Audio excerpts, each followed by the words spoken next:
Sa ngalan ng Ama at ng Anak at ng Espiritu Santo, Amen. sumainyo ang Panginoon. At sumayin niyo rin. Mga minamahal na kapatid, sa araw na ito ng pagbibigay parangal sa Mahal na Birheng Maria, sa ating pagdulog sa Diyos upang tayo maging marapat gumanap sa ating banal na misa, ating aminin at pagsisihan ang ating mga nagawang pagkakasala.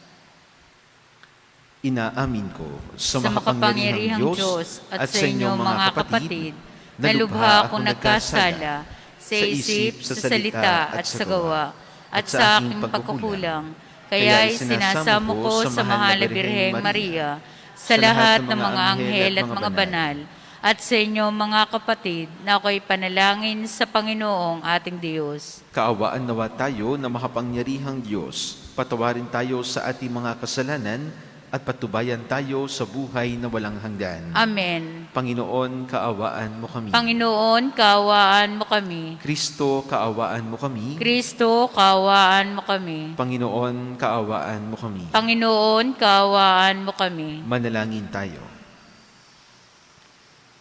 Ama naming makapangyarihan, ipagkaloob mong kami magkamit kailanman ng kalusugan at kagalingan sa aming katawan at kalooban, pakundangan sa pagdalangin ng laging Birheng si Santa Mariang Mahal, kami naway mahango sa hapis sa kasalukuyan at makinabang sa kalawalatiang walang katapusan sa pamamagitan ni Jesucristo kasama ng Espiritu Santo, magpasawalang hanggan. Amen.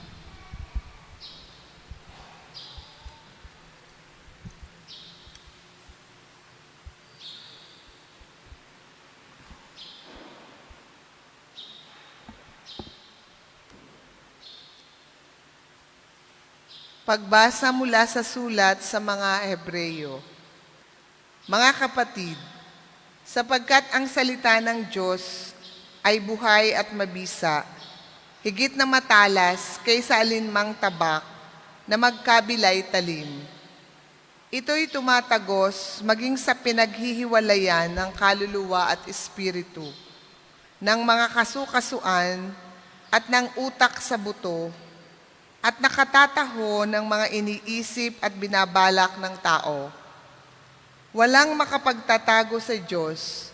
Ang lahat ay hayag at lantad sa Kanyang paningin at sa Kanya tayo magsusulit.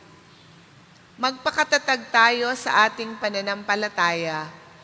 Yamang mayroon tayong dakilang saserdote na pumasok sa kalangitan sa harapan ng Diyos. Walang iba kundi si Jesus na anak ng Diyos. Ang dakilang saserdote nating ito ay nakauunawa sa ating mga kahinaan, sapagkat sa lahat ng paraay, tinukso siyang tulad natin. Ngunit hindi nagkasala. Kaya't huwag na tayong mag-atubiling lumapit sa trono ng mahabaging Diyos, at dooy kakamtan natin ang habag at kalinga sa panahong kailangan natin ito. Ang salita ng Diyos. Salamat sa Diyos.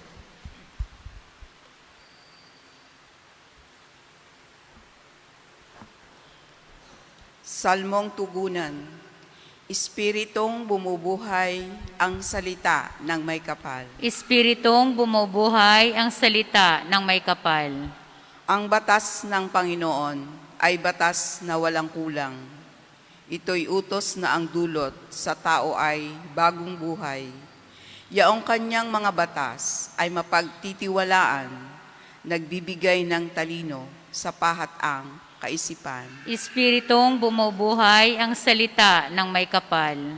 Ang tungtuning ibinigay ng poon ay wastong utos. Liligaya ang sinuman kapag ito ang sinunod. Ito'y wagas at matuwid pagkat mula ito sa Diyos, pangunawa ng isipan, yaong bungang idudulot. Espiritong bumubuhay ang salita ng may kapal. Yaong paggalang sa poon ay marapat at mabuti, isang banal na tungkuling na iiral na parati. Pati mga hatol niya'y matuwid na kahatulan, Kapag siya ang humatol, ang pasya ay pantay-pantay. Espiritong bumubuhay ang salita ng may kapal. Naway itong salita ko at ang aking kaisipan sa iyo ay makalugod, Panginoong ko't kanlungan. O ikaw na kublihan kong ang dulot ay kaligtasan. Espiritong bumubuhay ang salita ng may kapal. Magsitayo po ang lahat.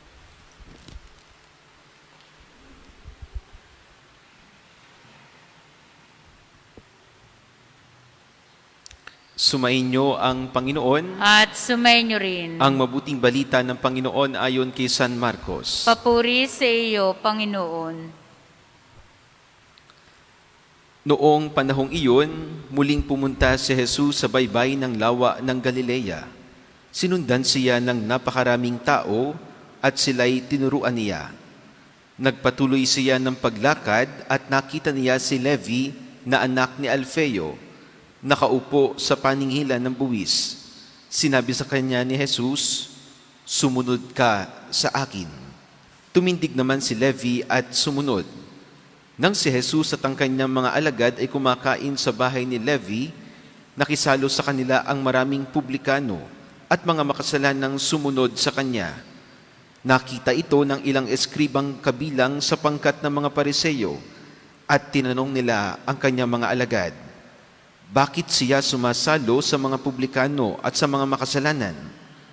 Narinig ito ni Jesus at siya ay sumagot, hindi nangangailangan ng manggagamot ang walang sakit, kundi ang may sakit. Naparito ako upang tawagin ang mga makasalanan, hindi ang mga banal.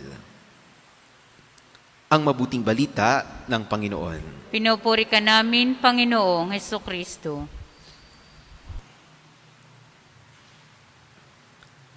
Naparito ako upang tawagin ang mga makasalanan, hindi ang mga banal. Sa napakahalagang pananalitang ito ng ating Panginoon sa ating napakinggang ebanghelyo, bumabalik sa atin yung kasabihan na ang bawat santo at mga banal, sila'y may nakaraan. At bawat makasalanan, may hinaharap at kinabukasan. Laging sa paningin ng ating Panginoon, hindi niya tinatawag ang mga susunod sa Kanya mula sa kanilang mga naging kahinaan, nasukatan ng mundo, kundi tinatawag tayo ng Diyos na ang Kanyang tingin ay ang makabubuti at ang ating kalakasan bilang tao. Narinig natin sa mabuting balita, kwento ni Levi, o mas kilala sa tawag na Mateo. Ito ay tinatawag din natin na vocation story ni San Mateo.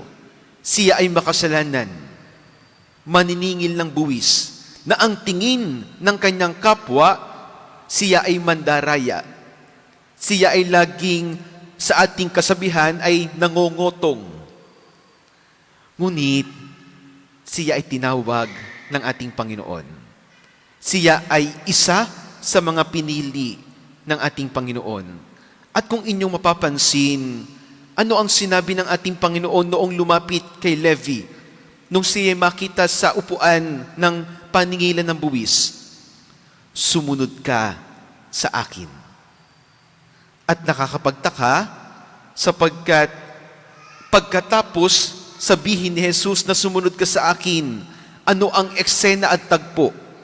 Siya ay kumakain kasalo ni Levi o ni Mateo sa mismong bahay niya, kasama pa ang mga makasalanan. Alam nyo, sa pakikipagkaibigan, panatag ang iyong loob kapag nayayaya mo ng kumain ng sabay sa isang hapagkainan. At ito, yung kultura din natin. Kapag naiimbitahan nating sumalo sa atin ang isang tao, ito'y tinuturing natin na pakikipagkaibigan. At ano ang itinuturo din sa atin ni Jesus sa pagiging kaibigan sa iba? laging tingnan ang kabutihan na mayroon sila. At ito ang tunay na pakikipagkaibigan. Hindi lamang natin kaibigan ang isang tao kapag nabibigay sa atin ang pangangailangan. Hindi lamang natin kaibigan ang isang tao sa mga pagkakataon na tayo ay masaya lamang. Laging ang pakikipagkaibigan sa lungkot at saya, sa hirap at ginhawa, laging magkasama. Tularan si Jesus. Ang pakikipagkaibigan, lalong-lalo na sa mga makasalanan, hindi tinitingnan ang kakulangan at kahinaan, kundi ang laging pagtingin ang kabutihan na mayroon sila. Ito ang patuloy na paanyaya sa atin. Kung tayo nagnanais na sumunod kay Jesus, mas mahalin natin ang tumatawag sa atin. Mahalin natin si Jesus na kaibigan natin. At kapag minahal natin si Jesus bilang ating kaibigan, hindi magiging mahirap na tayo ay makipagkaibigan para sa iba. Ang tanggapin sila kung sino sila, ang laging hangarin ang kabutihan nila. My dear brothers and sisters, we are called to a life of holiness and not sinfulness. Kung paano ang bawat santo at banal tinawag sa kabutihan at lalong makamit ang tunay na kabanalan, tayo rin. Hinahangad ni Jesus bilang ating kaibigan na tayo'y mapabuti, maging mabuting tao sa kapwa-tao. At ito ang laging paanyaya ni Kristo.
Kapuri-puri ka, Diyos, amang lumikha sa sanlibutan, sa iyong kagandahang loob. Narito ang aming mayaalay mula sa lupa at bunga ng aming paggawa, ang tinapay na ito para maging pagkaing nagbibigay buhay. Kapuri-puri ang poong may kapal ngayon at kailanman.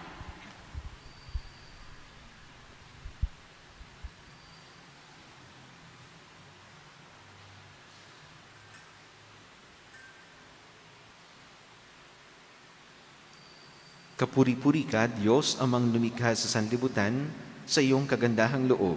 Narito ang aming mayaalay mula sa katas ng ubas at bunga ng aming paggawa, ang alak na ito para maging inuming nagbibigay ng iyong espiritu. Kapuri-puri ang poong may kapal ngayon at kailanman.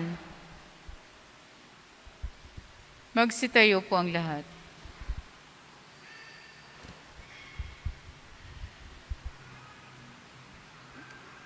Manalangin kayo mga kapatid upang ang ating paghahain ay kalugdan ng Diyos amang makapangyarihan. Tanggapin nawa ng Panginoon itong paghahain sa iyong mga kamay, sa kapurihan nga at karangalan sa ating kapakinabangan at sa buong sambayanan niyang banal. Ama naming lumikha, ang iyong nagkatawang taong anak ay tumulong nawa sa aming ginagawa upang siya na iniluwal ni Maria nang di bumawas kundi lalo pang nagpaganap sa pagkabirhen, ay magpakindapat na kalugdan mo ang aming paghahain sa kapagpapatawad ng mga makasalanan, sapagkat siya ang Panginoong kasama mo at ng Espiritu Santo, magpasawalang hanggan. Amen. Sumainyo ang Panginoon, At sumainyo rin. itaas sa Diyos ang inyong puso at diwa. Itinaas na namin sa Panginoon. Pasalamatan natin ang Panginoong ating Diyos. Marapat na siya ay pasalamatan. Ama naming makapangyarihan, tunay ngang marapat na ikaw ay aming pasalamatan. Bukod mong pinagpala sa babaing lahat, ang mahal na berheng totoong mapalad, na iyong piniling maging ina ng iyong anak, noong isugo mo siya bilang aming Mesiyas. Sa kapangyarihan ng Espiritong Banal, ang Birheng Maria ay naging inang tunay ng iyong anak na kanyang isinilang bilang liwanag nitong sanlibutan. Kaya, kaisa ng mga anghel na nagsisiawit ng papuri sa iyo nang walang humpay sa kalangitan, kami nagbubunyi sa iyong kadakilaan. Banal ka poong may kapal, banal ang iyong pangalan, banal ang iyong kaharian. Langit, lupa'y nagpupugay sa iyong kadakilaan. Dinadakila ng lahat ng naparito mong anak na siyang nagmulat sa bulag, sa pilay ay nagpalakad at nakiramay sa lahat.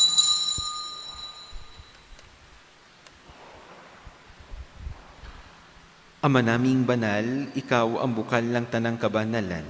Kaya't sa pamamagitan ng iyong Espiritu, gawin mong banal ang mga kaloob na ito, upang para sa amin ay maging katawan at dugo ng aming Panginoong Hesukristo.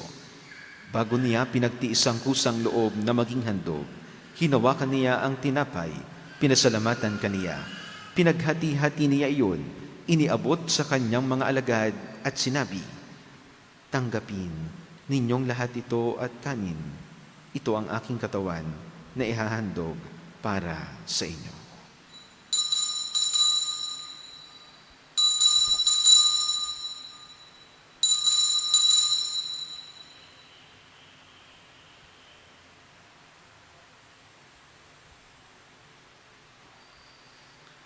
Gayon din naman noong matapos ang hapunan, hinawakan niya ang kalis. Muli kaniyang pinasalamatan.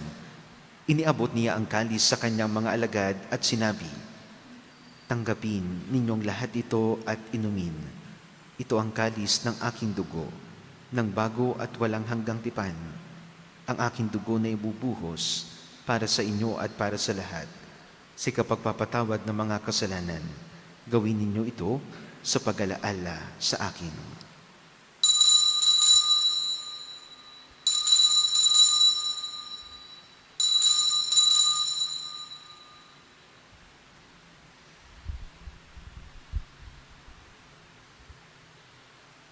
Ipagbunyi natin ang misteryo ng pananampalataya. Si Kristo'y namatay, si Kristo'y nabuhay, si Kristo'y babalik sa wakas ng panahon.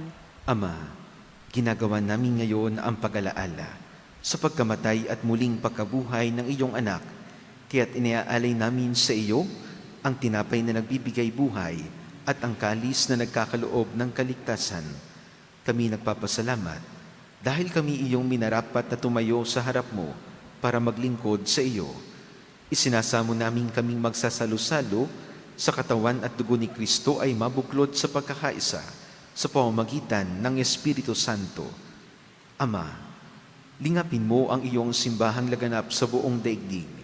Puspusin mo kami sa pag-ibig, kaisa ni Francisco na aming Santo Papa at ni Gilbert na aming Obispo at ng Tanang Kaparian. Alalahanin mo rin ang mga kapatid naming nahimlay na may pag-asang sila'y muling mabubuhay, gayon din ang lahat ng mga pumanaw. Kaawaan mo sila at patuloyin sa iyong kaliwanagan. Kaawaan mo at pagindapatin kaming lahat na makasalo sa iyong buhay na walang wakas. Kaisa ng mahal na Birheng Maria na ina ng Diyos, ni San Jose, na kanyang kamahal-mahalang esposo, kaisa ng mga apostol at ng lahat ng mga banal na namuhay dito sa daigdig ng kalugod-lugod sa iyo, may pagdiwang nawa namin ang pagpupuri sa ikararangal mo sa pamamagitan ng iyong anak na aming Panginoong Hesukristo. Sa pamamagitan ni Kristo, kasama niya at sa Kanya, ang lahat ng parangal at papuri ay sa iyo, Diyos amang makapangyarihan, kasama ng Espiritu Santo, magpasawalang hanggan. Amen.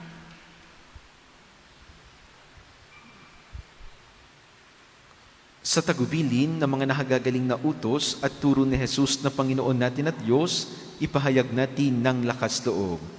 Ama namin, Sumasalangit ka, sambahin ang ngalan mo, mapasa amin ang kaharian mo, sundin ang loob mo dito sa lupa para nang nasa langit.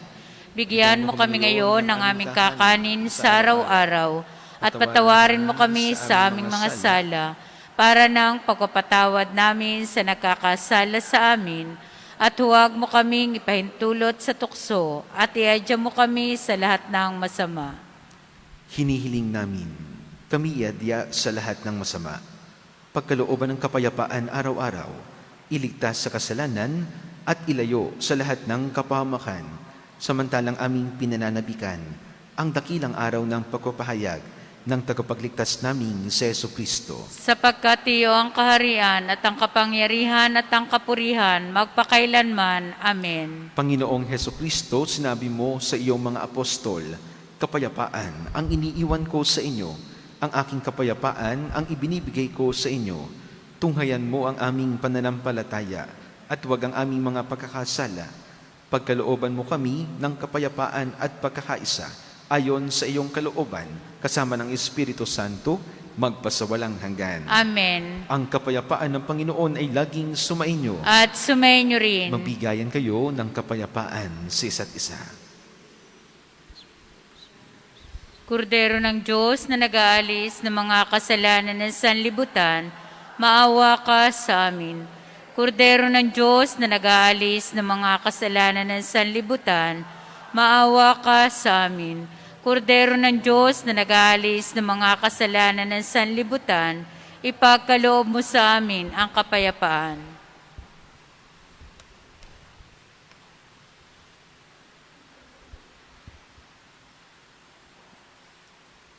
Ito ang kordero ng Diyos.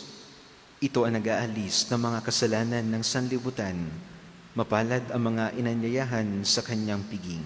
Panginoon, hindi ako karapat-dapat magpatuloy sa iyo, ngunit sa isang salita mo lamang ay gagaling na ako.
Magsitayo po ang lahat.